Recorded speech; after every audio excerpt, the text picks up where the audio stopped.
Welcome. I'm Dr. Paul VanValin, and this is about the 13th or 14th in a series of online webinars we've been conducting. And for the next hour, I will be presenting on leading through common stress. We've been doing a series on using the metaphor of the Good Shepherd from John 10, and this is another one in that series. This will be played on YouTube, and so for individuals that might view this that don't know me, a brief introduction.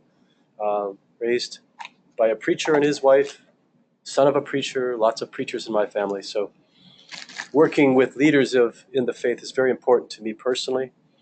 And as a result of that, I've had the privilege of counseling and coaching leaders both in the marketplace and in ministry for many years. And brings great satisfaction. So what we do is combine scripture and principles of the Christian faith with social science, given that I'm a clinical psychologist, and then illustrative stories to hopefully provide some value, content and experiences, and today handouts and online references for further research that I hope brings value to you. This is part of Eden Leaders Institute, and we exist to help you develop your family, your community, and to live a life that leaves behind something of high value. This event is every third Thursday at noon Eastern Time, and YouTube can be searched for previous training. So today's objective is to understand stress, stressors. These are terms we'll define, and to be able to have resources to evaluate our own lives and our own function as leaders, and begin to conceptualize, if we need to make changes that will really help us personally so that we can be authentic leaders, helping other people through common life stress. Next month, we're going to talk about critical stress, those events that are bigger than normal everyday events. A simple definition of stress is in the way we respond to stressors. Stressors is a noun, and it describes the circumstances, situations, events that we have to adapt to. Change equals stress is one way of looking at this. Every time we have to change, whether it's a small change, I had to readjust my schedule because my vehicle wouldn't start, or big change such as there's a hurricane coming through our neighborhood and we need to get out of town. It requires resources from us. One of the metaphors that I use, if you could picture this, I'm not on screen, is in my right hand I'm holding a sphere that's glowing, and it's an image of all the energy that I possess, my psychological, spiritual, physical, social, relational energy. And every breath I take, I apologize for coughing, it's allergy season for me and I cough when I talk, so I have a cough drop in my mouth, and I'll try to manage this. But every breath I take, every thought I think takes a little bit of energy. And my left hand is a container. Mine's just a crude wooden bowl with a little spigot. That's my stress bowl. And every time I have to adapt to something, or every time something unexpected happens, a little bit of stress goes into the bowl, or a lot depending on the circumstance. And the goal is to have energy left over in my right hand. And so I have to know what replenishes my ball of energy, what rejuvenates, what puts me in recovery. And in my left hand, what reduces my stress? How do I turn that spigot and drain it? For when that bowl is full and overflowing, then I'm manifesting something that is not good for me and those around me. Stress is cumulative, it adds up. One of the things I do with little children is I'll take blocks, and we will stack these blocks one at a time, describing events of the day or the week.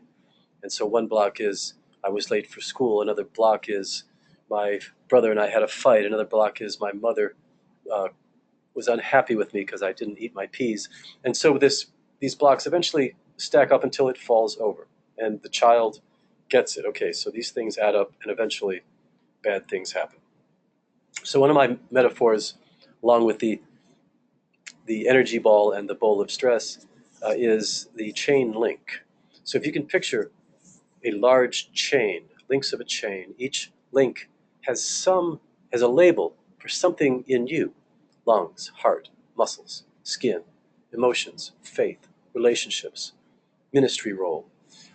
And we see a big hand on either side of this chain, and every stressor that occurs, a little tug or a big tug, and if there's time to recover, the chain goes slack. But if there's not time to recover, these things just add up until there's a crack in the chain, the weak link, so to speak. The stress shows up in the weak link of the chain. In myself, I'm in my 7th decade, so I've been learning a lot about weak links all along. And I have a slight curvature of my spine, I have a slight misalignment of my hips, and that results in my left leg being just a little bit shorter than my right leg, and my body having a tendency to be out of alignment. And I can end up with headache, neck, back, shoulder pain. I was told when I was 22, I volunteered to be a control subject, meaning someone who didn't have pain in a pain study when I was in the Army. And so this friend of mine says, well, you should have tons of back pain. And I said, well, I don't. I guess I was naive and ignorant, and my denial remains. I still don't have back pain, though my chiropractor tells me I should have back pain. So what I've had to do is adapt some things to avoid back pain, and managing my stress, doing things with my shoes, wearing certain shoes, doing certain exercises, stretches. There are things we can do to mitigate or reduce stressors that even are sitting on the brink of just emerging at any time. So I know when I have a headache, I've probably earned it. I haven't taken care of myself. I haven't managed my stress or my body position well enough. And I don't see myself as victimized because I've learned what I can do to help prevent and alleviate stress when it occurs. And one of the critical themes is recovery. And this is a beginning basic Bible 101 kind of principle. We read in Genesis 2 and 3, by the 7th day God had finished the work he'd been doing. So on the 7th day he rested from all his work, which is an interesting concept that either God is just showing us what we need or he actually does this himself. I mean, I'd leave that up to you theologians to wrestle with that one. Then God blessed the 7th day and made it holy because on it he rested from all the work of creating that he had done. So God is the example, and this is carried over again in great detail of the 10 Commandments. This one and 3 have the greatest number of descriptors, elaborators, trying to make it crystal clear what this means. Remember the Sabbath day by keeping it holy. 6 days you shall labor, do all your work, but the 7th day is a Sabbath to the Lord your God. On it you shall not do any work, neither you, nor your son or daughter, nor your male or female servant, nor your animals, nor any foreigner residing in your towns. For in the 6 days the Lord made the heavens and the earth. Pretty big job here. God had the big job, the sea and all is in them, but he rested on the 7th day. Therefore the Lord blessed the Sabbath day and made it holy. So the commandment, remember the Sabbath day to keep it holy, depending on your theological view of what the 10 Commandments are, this one, if you talk to many young pastors, will say, well, it isn't really relevant today. And I disagree based on all the stuff I'm going to show you. So Jesus practiced recovery. And we see this 9 times in the New Testament. If I'm just using the NIV as my word search. Immediately Jesus made the disciples get into the boat and go on ahead of him to the other side while he dismissed the crowd. After he had dismissed them, he went up on a mountainside by himself to pray. So this comes up several times, very, very clearly. Matthew 15:21, leaving that place, and he had just had a big confrontation in that place, he withdrew to the region of Tyre and Sidon, and there he meets the woman at the well, and he's alone. He's alone. And then Luke 5:16 kind of summarizes this. Jesus often withdrew to lonely places and prayed. So the word Jesus withdrew 9 times as translated by the NIV. So we have this concept where Jesus, after his work, whether it's teaching or healing, he withdraws. And part of his recovery was communication with his Father, the source of his strength, prayer. So back to our metaphor of the Good Shepherd. We read in John 10 that he sleeps at the gate to protect the sheep. So he puts himself at risk, which good leaders often do. And so David, as a shepherd, he literally was a shepherd when he reports that he killed a bear, killed a lion, which are topics we probably would address next month. And the Good Shepherd makes all kinds of decisions, solves all kinds of problems, has to get others to follow him, has to find the lost sheep, lives in terrible conditions, and is responsible for the quality, the stability, the maintenance of the sheep to the owner. All metaphors that relate to Christian leaders. So David is an interesting life when it comes to looking at stress. I mean, he experienced war, he started war, he ended war, he killed, he was threatened himself, He committed adultery. He experienced those that loved him abandoning, betrayal. And so then the glimpses of recovery we get from a very creative man like David, he took the time to write and to create poetry, to sing songs. He spent time with his friends. He was a lover of many things, which sometimes got him in trouble. Worship was very important. He was creative, and he was a unifier. So I think sometimes our work is so fulfilling that it rejuvenates us. But unfortunately, because it's work, there are things that we do that are not rejuvenating. So these are just snippets of life from one particular shepherd who carried that metaphor all the way to being in a position of king. So in terms of just understanding types of stress, here are 3 types of stress. Critical stress, which we'll talk about next month. And these are acts of God or man-made that are terrible, that in anyone would stir huge need for adaptation. You know, when we have a hurricane that blows through and certain parts of our community are without power for an hour to 2 weeks, it interrupts life. It's stressful. And acts of humanity are considered worse because of the intentionality, because of sort of just how it goes against the grain of how people should be, how society should be. So we're going to talk about this next month, how to cope with yourself and lead people through critical stress. Stressful life events is more the topic of today. And some of them are really tragic: death, loss of income, illness, vacations, having to move. And so you'll see in the Holmes Race Scale, both positive and negative stress add up. Daily hassles are those smaller things that can make or break a particular day or week or month. If they get strung together too much, now we're into, distress. So the Holmes Ray test we actually sent out by email. Give me just a second. I'm gonna have to adjust what I show on the screen here, and I'm gonna have to blink through a couple here. Here we go. So the Holmes Ray test is research-based. You can take mine and use it, make copies of it. It's not copyrighted. I've been using this for decades, literally. And they took the simple concept of rating events that happen to people with numbers, and then you add up the numbers. And if something happened twice, I go ahead and double it. So you can see the death of a spouse is 100. Now the reason that is right at the top is, in a traditional marriage where we become one flesh, our identity is shattered when one of us dies. The survivor, the number of adjustments one has to make in a healthy, loving marriage are innumerable, affecting all aspects of life. And then as you go down, divorce is next, and marital separation. So you can see that intimate relationship carries some of the highest values. And this was made, decades ago. If they were to create it today, maybe other things would be at the top. But this still holds true for people of my generation who see themselves as one flesh when they marry. And then you go through the list, and you'll notice you get near the bottom, and there are vacation. Well, my goodness, why would you get stress points for a vacation in Christmas? Well, the reason being, one of my favorite phrases is, you pay for your vacation before and after. So I just got out of Thanksgiving. I took a week, went to see my father. I have family coming in. Next week, I'm going to work and have family visiting.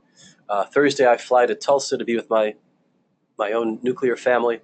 And so the in-between time right now, I am just working like crazy. I'm paying for the time I did take off and time I will take off. So we actually increase stress as we're trying to de-stress. That's just a reality of life.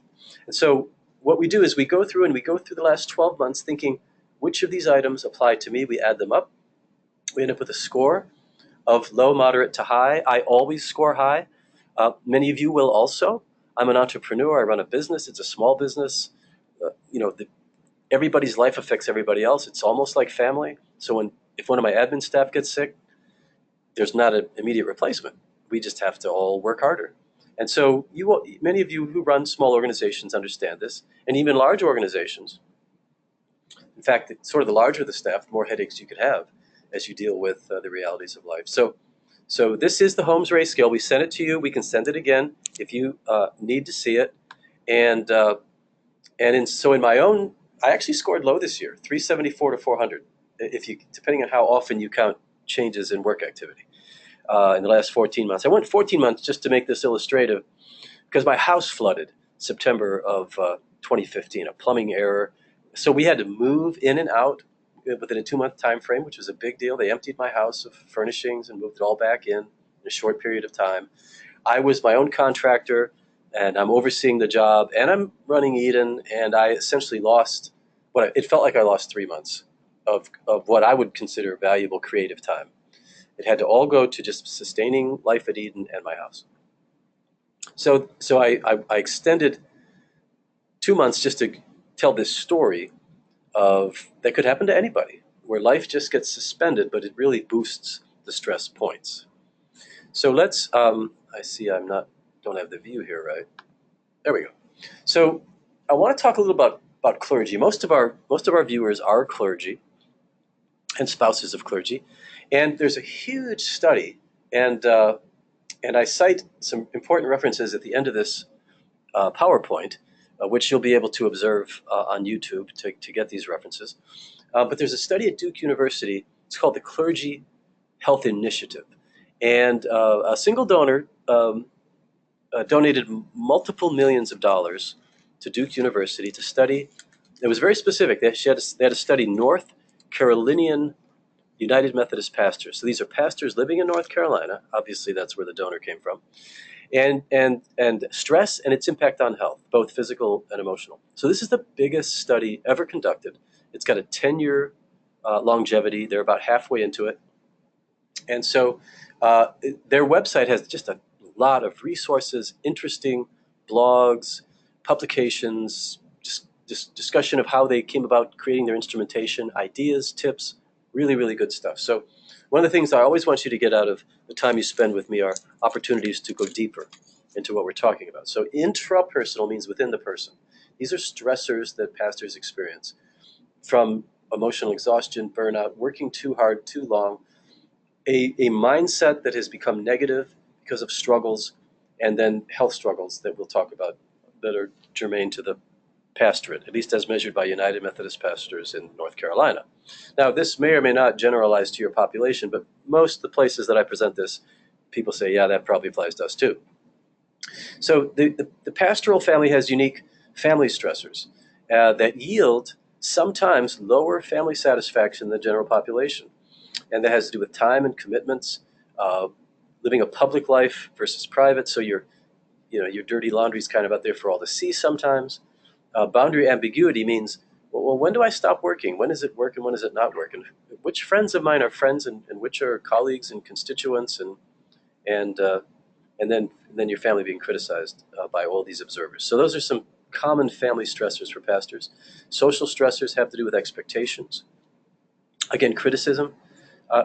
Even the most callous of us struggles at times when negative information just keeps coming our way. And people will complain about what seem like most trivial things with great passion. Why'd you change the lighting? Why, we used to do it this way. Why are you doing that? But the biggest issue is a lack of social support. Richard Gardner has a tremendous book. I recommend it to everybody called Leading Minds. This just came to mind, so it's not in my resources. But he just starts out by saying that leadership is lonely. You're at the top. And he talks about the reality of that in the beginning of his book. And that's so true. Leaders have to be very intentional about building social support. So vocational stressors, depending on where you work and with whom you work. My father certainly was in a denomination where pay was not high at all. We were in a state of technical poverty all of my life as a minor, living at home. Unfortunately, there's this mix of high satisfaction and low satisfaction among pastors, and the low work satisfaction is really low. And some denominations relocate, so that's challenging. And it's a complex job, which is why some people like it. I mean, you really have to do lots of different things to be an effective pastor, particularly of a small church. It's required. So some of the research from the Duke study shows that pastors have a good long life in terms of years. And they engage in less risk behavior, which contributes to it. But certain things, coronary disease and diabetes, they have more of than non-clergy people of the same age. They're at greater risk, at least in North Carolina, for obesity, diabetes, high blood pressure, arthritis, and asthma. And all of these conditions are affected by stress. And the obesity contributes greatly to the other ones, if you look at this. So the inflammation that's often created by the diet or exacerbated by the diet of people who are eating too much is a direct contributor to heart disease and blood pressure. And there's a direct correlation between high blood sugar and being overweight. And then metabolic syndrome, I'm not going to get into in great detail, but it has to do with weight and body mass, and there are optimal measures, and clergy often are out of bounds with that. And I actually have a nice website by the National Institute of Health that you can go to and read more about that in the resources. So all of these things exist for clergy. Now, many clergy are less physically active than they should be. They're visiting people, they're sitting and writing, they're sitting and studying, and they have, the work week can be 7 days if they're not carving out a Sabbath, because Sunday's not a Sabbath for pastors. And because of busyness, or they just really don't have a theology of health, which is true of some old-timey folks. I see younger leaders often really eating well, living well, setting boundaries. So I think there's forward progress in some circles with this. And just the nature of stress, which we're talking about here. If you're constantly in stress, your body is there's too much adrenaline going on, and that results in cortisol in the brain, which can actually contribute to the desire to overeat. So you have a vicious cycle of stress and unhealthy, or just to be quickly judgmental, bad behavior leading to bad outcome. Now, this isn't necessarily everybody's story, and I'm not trying to freak anybody out with this. It's just we should pay attention to this. We need to help our colleagues, help ourselves, and move forward positively. So depression is higher in clergy. Part of that is temperament, and part of that is stress. And so the depression is more manifest. So depression is like multi-determined: mood, appetite, sleep, sexual energy, thought processes, negativistic thinking.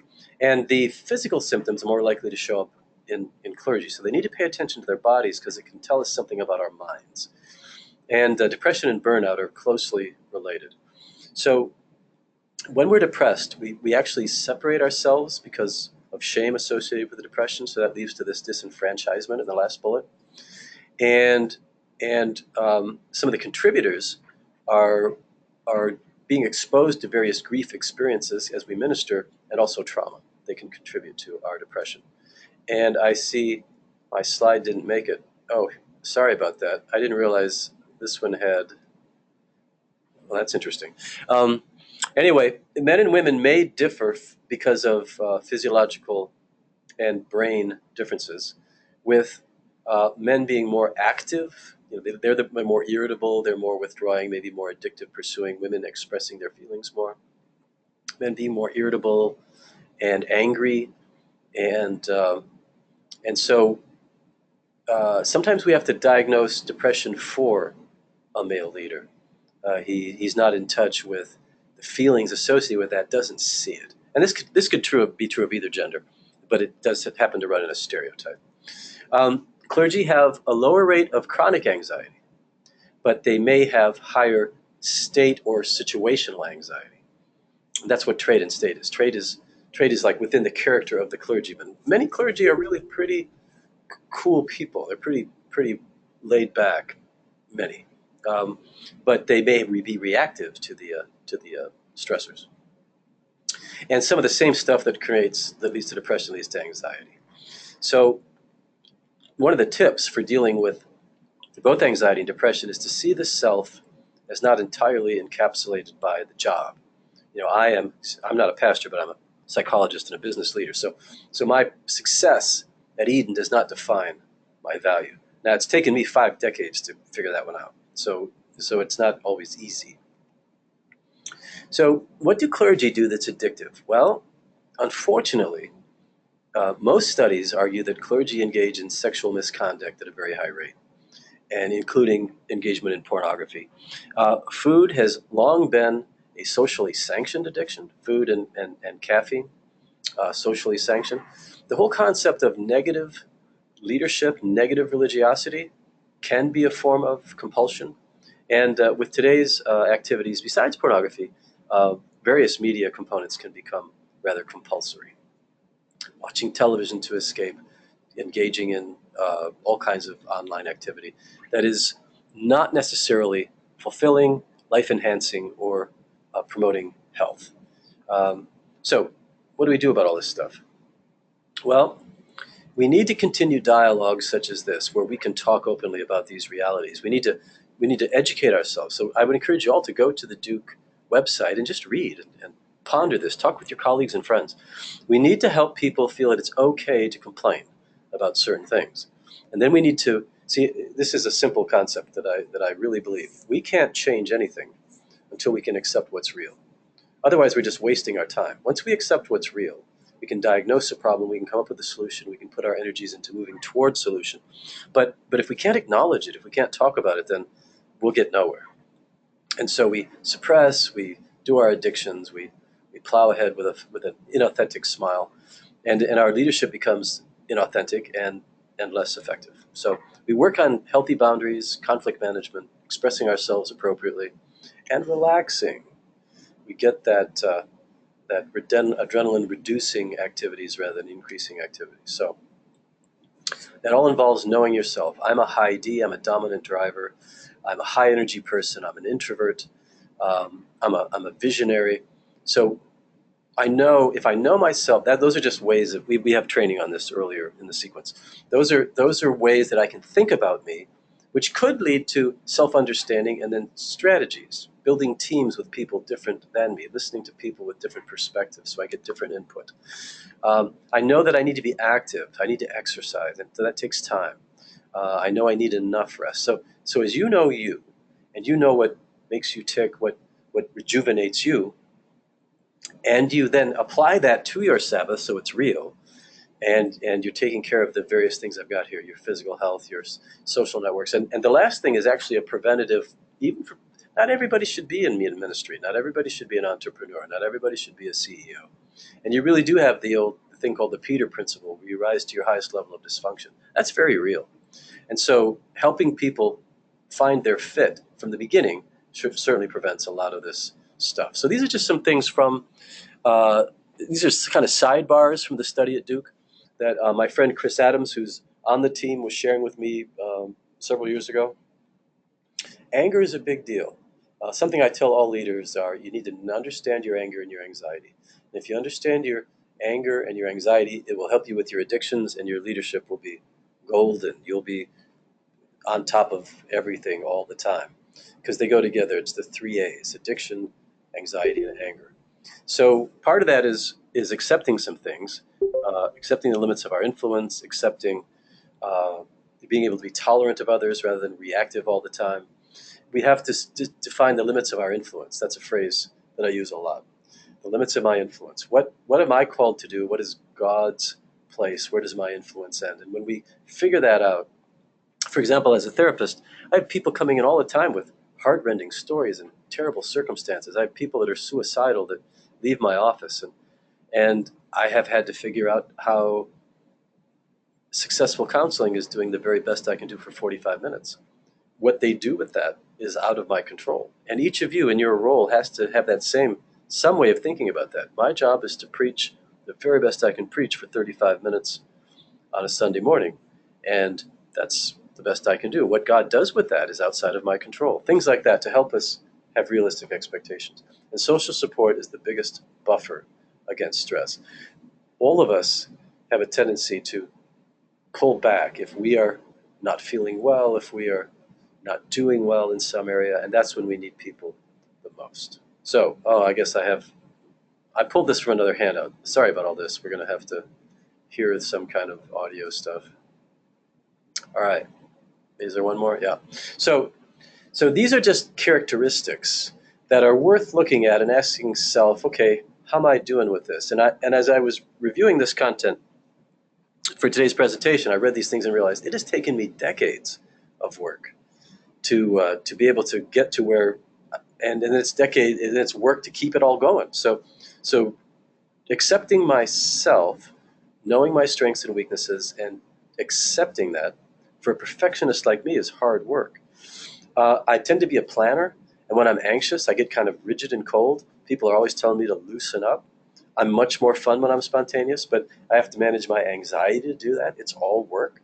To be authentic, to actually trust people, uh, and to the point to where you can share of yourself. All these things I've had to work on, and I suspect that some of you do too.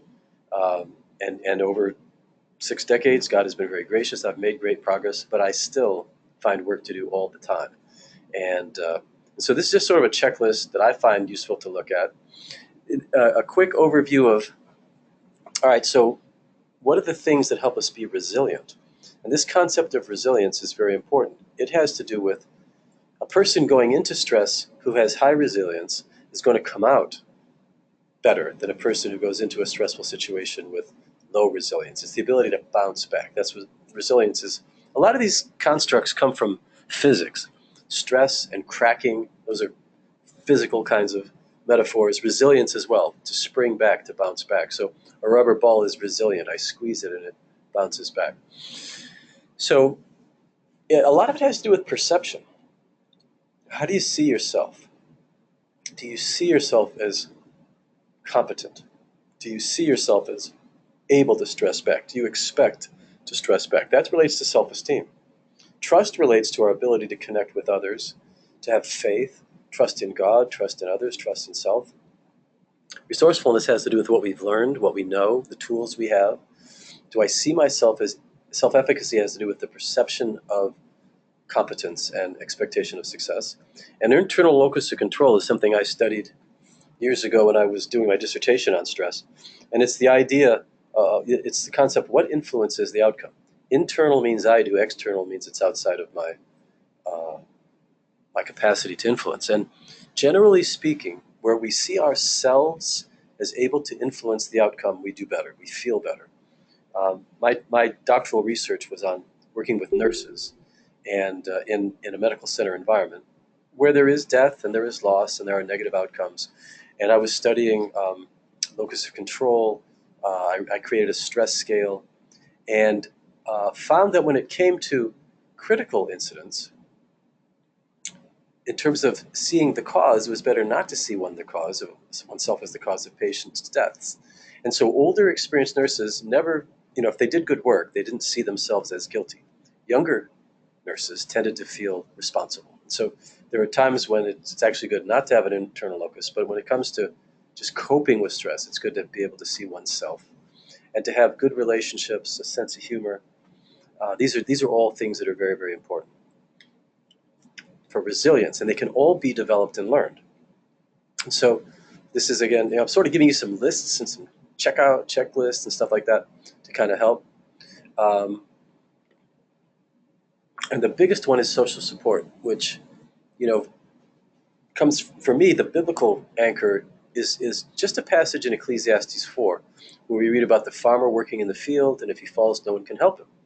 But if two are working together, and they can help each other, support each other, produce a better product, defend, keep each other warm.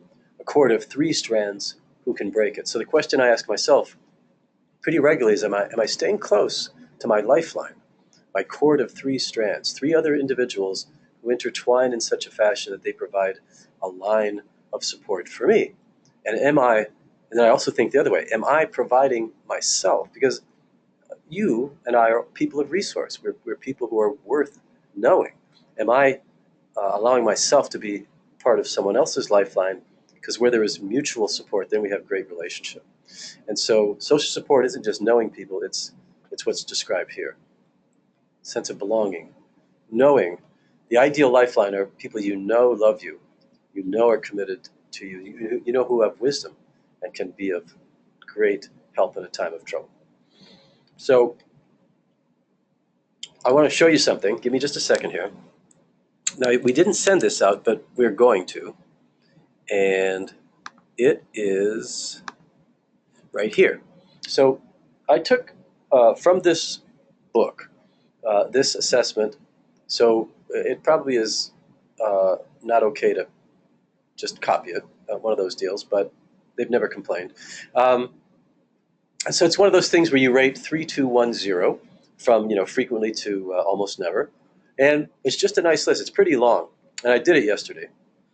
So it looks at, I'm just going to just show it to you. So it looks at physical self-care, eating, movement, uh, sexual activity, all kinds of things.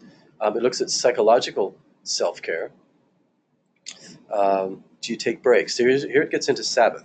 If you look at this, there's a lot of Sabbath stuff. Listening, reflection, um, reading, writing. Uh, there's boundary setting, saying no to extra responsibilities sometimes. One of my tenets that I've discovered is applicable to me, and I offered to you as a little freebie.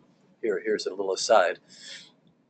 Anytime someone asks me to do something, my first thought is, who else could do this? And if I come up with somebody, I say no, I'm not going to do it. My thinking is the higher, as you're perceived as a person of high capacity, people are going to ask lots of things from you. And so I get asked to do all kinds of things. Sometimes people even pull the God told me card. God told me you're supposed to do this or that. And my reply always is, I believe God could reveal that to me as well. Hasn't yet. Maybe the timing's not quite right in what you've been told. So I say no, even if I know the other party won't do it as well as me. And so here's where I've had to deal with my perfectionism, my overburdened sense of duty that comes from a long line of folks in both sides of my family. And the issue is, if it's worth doing, it's worth doing at all. It doesn't have to be done particularly perfectly.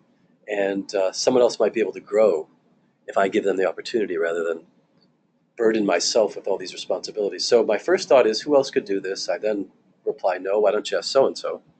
Unless it really is something that no one else can do. Or so it seems to me. Then I believe I'm perceiving God's call. Okay, no one else really can do this. Yes, I will do this. So saying no a lot is sometimes very, very helpful. Emotional self-care and self-expression, expressions of self-care, spiritual self-care. And here's where I love the books that are really, really good about spiritual disciplines. Celebration of Disciplines, Spiritual Disciplines. We're looking at Dallas Willard, Richard Foster, people like that, and just really challenging myself to take the time to exercise them more. So as I did this, the relationship self-care. So when I was doing this myself, I found myself pretty strong in certain areas, okay in others, and quite frankly needing to boost a few things. So it's just useful to take a look at these things and be honest and assess yourself in that and say, okay, so God, are you asking me to spend a little more time here so that we end up with balance, which is a challenging word for busy people. What is the balance? Because we know as leaders, we are sometimes called to put ourselves at risk. We're often called to sacrifice, but there has to be a place where we draw the line so we don't burn out, so that we're fit and resilient enough to be able to be effective in our role. All very important things. So we're going to send this out to you so you get a chance to look at that. And I need to get this back up.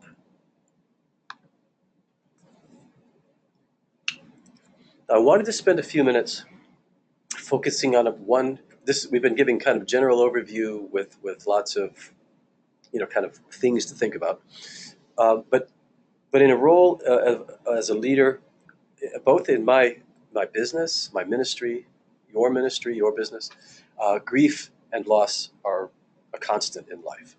uh, we can't avoid death and taxes, so they're just things that just are.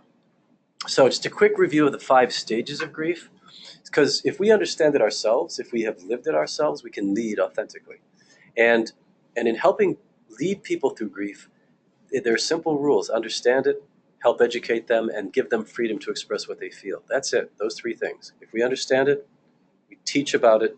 So in my grief counseling, I tell people what they're likely to experience, not trying to pigeonhole them into, you have to experience this or a right or wrong way to grieve, just general expressions so that they're not shocked by the reality of what they have to go through.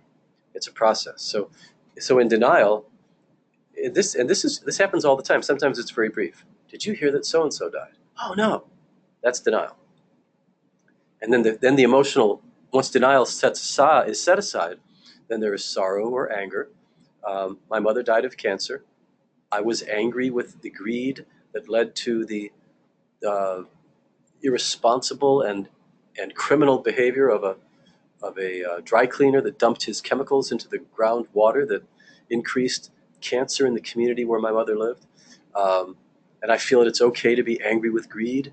Um, I had to forgive the man, but I can certainly be angry with greed. So what we do with our feelings is a big part of the grief process. Bargaining, oh God, if you only would do this, or if I'd only done that. And finally acceptance, which, I'm not real happy my mother's not in my life, but I began to see life without her. I began to have a forward thought as to what life would be like. So she's the closest person to me. My wife and I are still alive. We're still healthy. One day, one of us will have to deal with that.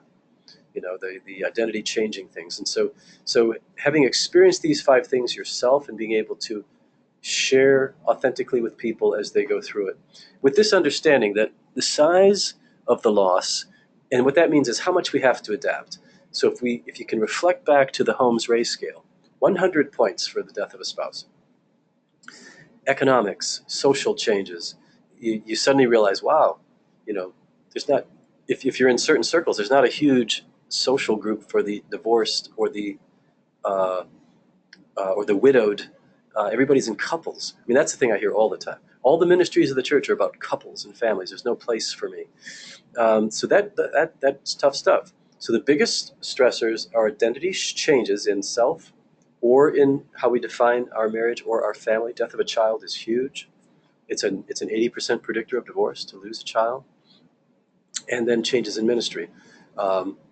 Economic changes, shifts in culture, people leaving, all of these things we have to do with ourselves. I was talking to a pastor just last week who was really struggling. It's a small church, and he had a couple families leave, which represented a big percentage of his congregation and close relationships.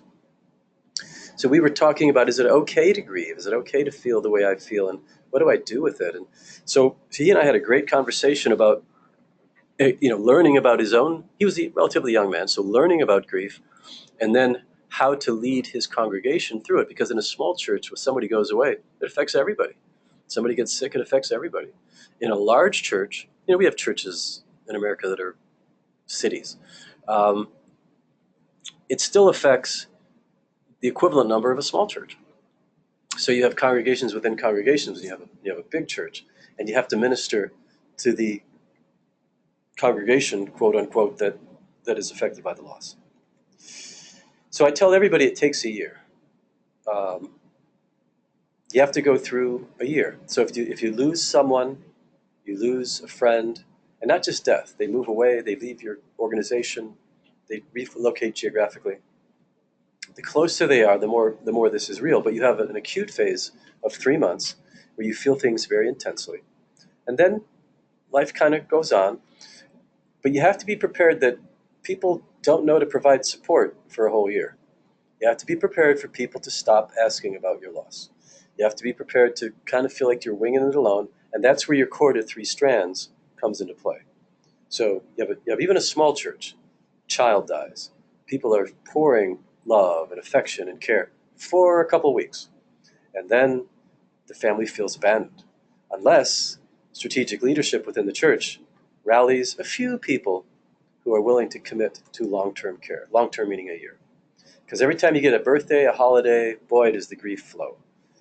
If it's people recovering from adultery, there are all kinds of anniversary reactions they don't anticipate. So there's adultery, we work for a year, but there is the date of discovery. There's the date of knowing that it ended. There's the date where you first decided to forgive. And you have to work through this stuff. And sometimes, the bigger the event, the more we have to adapt new habits. So cooking for 1 instead of 2, cooking for 4 instead of 5, shopping for fewer people, just lots of things that take place. And it takes a year, I tell people. Give yourself a year. So fortunately, we have a faith perspective. This is pertaining to stress in general, grief in particular. James 1 is a great verse. The first, this is translated from the NIV. So consider it pure joy. Doesn't mean it automatically comes. It's an effort. I am to be obedient. I will consider with pure joy when I face trials. And and I know the outcome. That's a big part of a faith perspective. We know the end story. So I know I will grow. My faith will grow, and I will be tougher. What doesn't kill me will make me stronger. I absolutely believe that. My greatest lessons in life were learned in terrible times. 2 3 year periods where my own response to stress yielded clinical depression, clinical anxiety, um, severe. And yet, because I'm a fairly robust person, never missed a day of work, kept things rolling, but was miserable. Well, out of this comes a theology of grief, comes a theology of hope, of positive expectation, because I have grown the most in those periods of time as a man, as a leader, than at any other period of my life. So, very important lessons learned. Today, I'm able to speak with you authentically as an individual who doesn't often feel anxious. But I'm also an individual who used to feel anxious all the time, wasn't fully aware of it. So signs of it now, if I start observing that I'm getting irritable, I ask myself, okay, what are you reacting to? If I find myself beginning to withdraw, what are you reacting to? So going through these difficult things creates self-understanding of who we are and how we should best function and who to connect to so that we may be mature and complete, not lacking anything. So the Beatitudes are really interesting. The first bunch seem kind of make sense. Blessed are the pure in heart. Blessed are the peacemakers. Okay, that sort of makes sense. Blessed, loosely defined, is happy. So it's kind of like going back to consider it pure joy. So persecution. Blessed are those who are persecuted because of righteousness, for theirs is the kingdom of heaven. That is a present verb, for theirs is the kingdom of heaven. So James, I pretty much get. Matthew 5, I'm still working on. Blessed are those who are persecuted for righteousness' sake, for theirs is the kingdom of heaven. Blessed are you when people insult you, persecute you, and falsely say all kinds of evil against you because of me. Rejoice and be glad, because great is your reward in heaven, for in the same way they persecuted the prophets who were before you. So we go to Hebrews 11, we see the crowd of witnesses, we have this sense of belonging to something bigger than us. That is all very important in terms of coping with stress, which is where you as leaders have such a responsibility to keep before the people that follow you the big picture. Let's not get lost here in the woods entirely. We need to get down on the one-on-one for grief. We also need to see the big picture, which is what David did in writing Psalms. To just read the complaining Psalms is a good exercise in the expression, effective expression of grief, because he writes in one psalm, "My bed is wet from my tears, my bones ache," and those are grief symptoms. And then he always turns it around, and he begins reflecting on the character of God. He begins moving toward gratitude and a positive expectation, and that is effective movement through grief. And timing is important when you are leading somebody. You don't early on say, "Well, this is going to turn out fine." You have to join them when they're at, and then gently move their vision forward with positive expectation. So this comes directly from some of the websites of the Duke study on clergy and health initiative. So there's redundancy in this presentation because some things are worth saying more than once. So you can go through these questions yourself and just ask yourself. Maybe if you have a spouse, go to your spouse and say, "What do you think? Do I take time?" Go to people that know you well. Do a self-assessment with input from others, so you don't just fool yourself, and then strategize whether we should take action. Right? These three questions, and there are more I'm going to show you, but these three questions in particular are great places to start, because that third one, what's worked for you in the past? I'm going to talk next month about intervening with people in critical stress, and what we do is we help them tell the story, understand the story, and then we mobilize their resources, and that's part of that question. So these three questions have to do with time, planning, following through, considering what worked. Now this is for pastors, and do you feel that your congregation supports you? Yes or no? If not, that's a problem. Now, Do I expect everybody all the time to support me? No. But I have to work really hard to create a loving congregation that also loves its leader in order for that leader to be helpful. And so how do we assess this accurately? And is my leadership such that it moves people forward positively? That's a term you can search. What is a positive congregation? How can I lead people positively? We've all known churches that developed a negative character. The common phrase is, well, you tell me what we're voting on, I'm against it. Or, you propose something and you get an onslaught of reasons why, we can't do that, we can't do this. So these questions flow with evaluating, am I spending my time as leader helping develop community, people who are open to new experiences? And so there's this particular individual, you can search him and look at his work. And it's developing a congregation who's a team, rather than viewing them entirely as people who are dependent upon your leadership, dependent upon the ministry that the paid staff provide.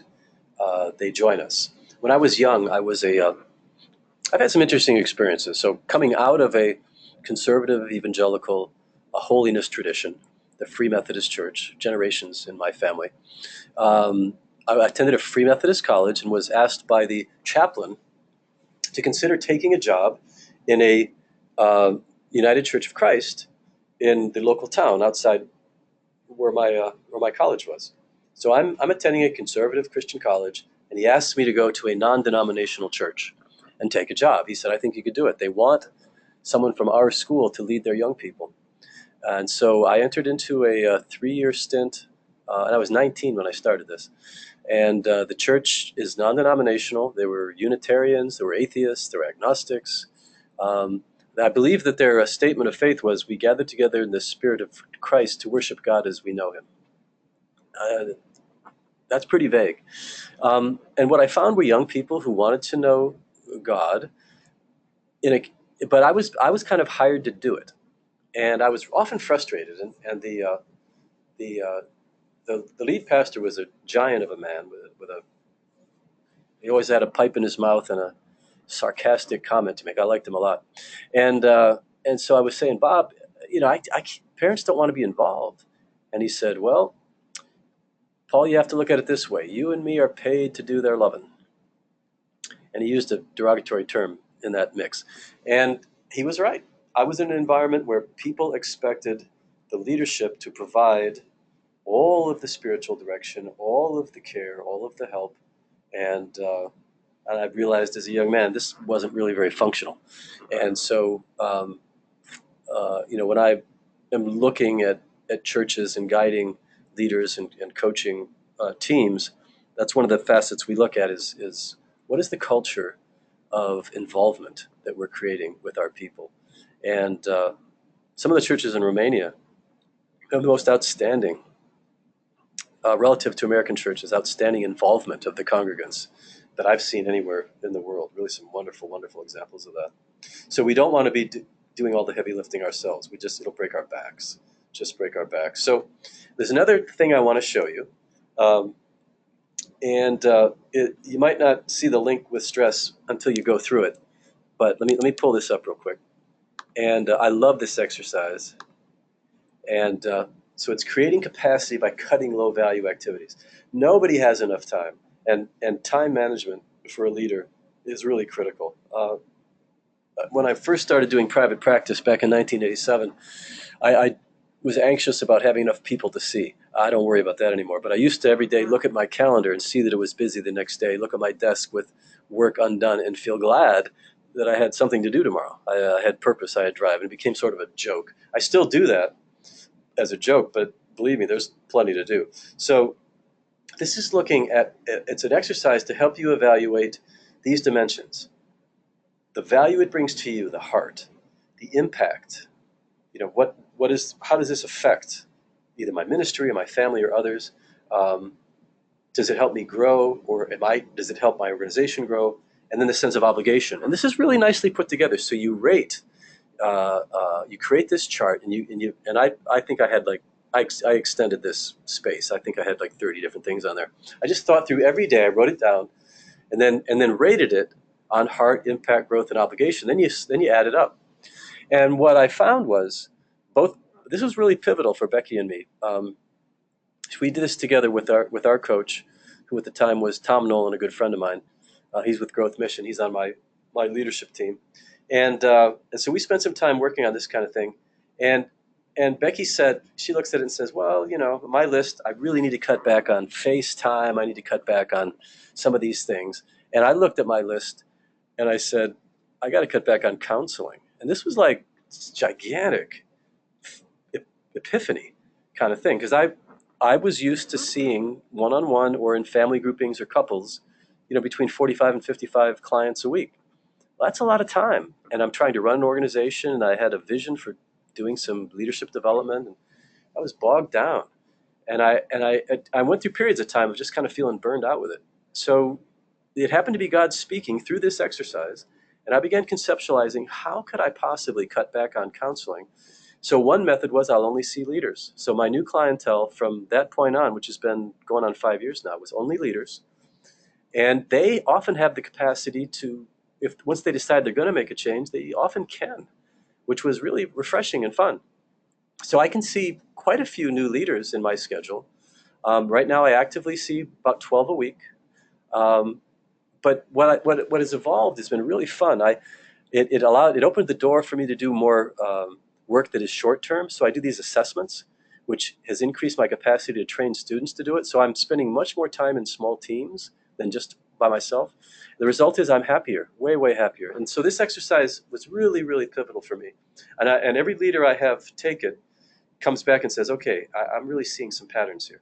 So it's a simple concept, right?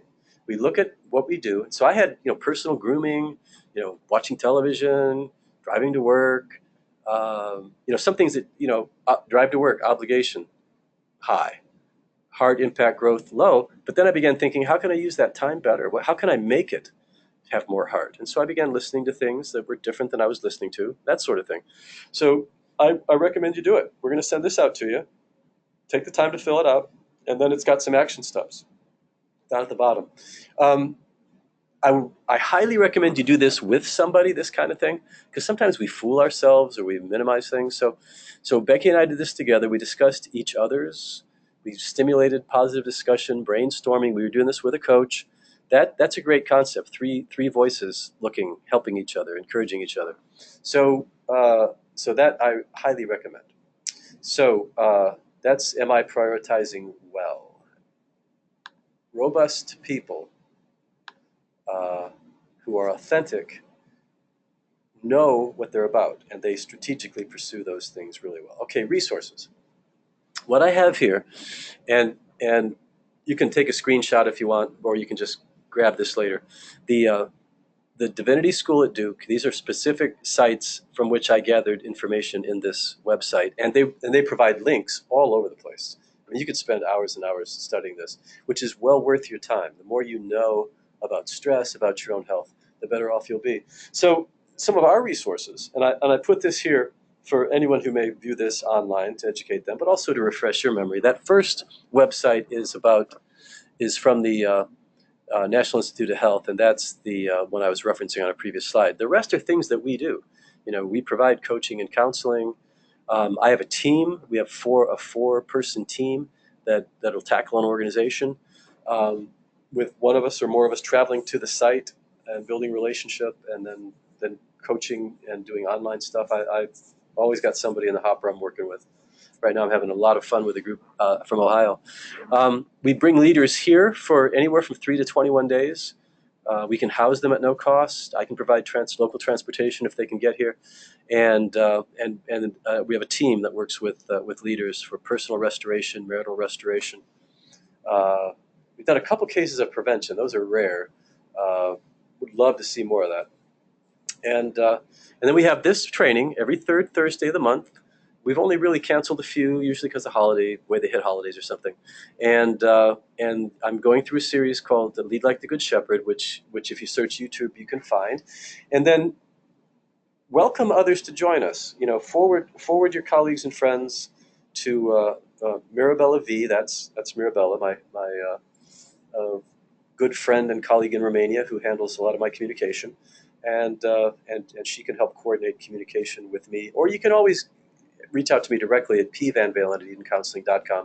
But when it comes to like registering things, that's more Mirabella. So, in your journey, in our journey together, uh, take a look at these things. Go do some online stuff. Um, take time uh, to ponder. Keep a Sabbath, and then feel free to just shoot me an email. pvanvalin@edencounseling.com. You have a question, you have a thought, you have a suggestion, you have a resource you think I should share. All that's great stuff. So, thank you all for joining me this close to the in between holidays. We're all paying for our holidays. We'll be back in January, the third Thursday at noon. Topic is critical stress. We're going to get into these kind of more dramatic things. Um, and there are plenty of biblical references, examples, and then my own work and career are full of them. So that's going to be a fun session. So I'll see you then. God bless. Have a great Christmas. Uh, and we're looking forward to 2017 with eager anticipation. Y'all take care. Bye-bye.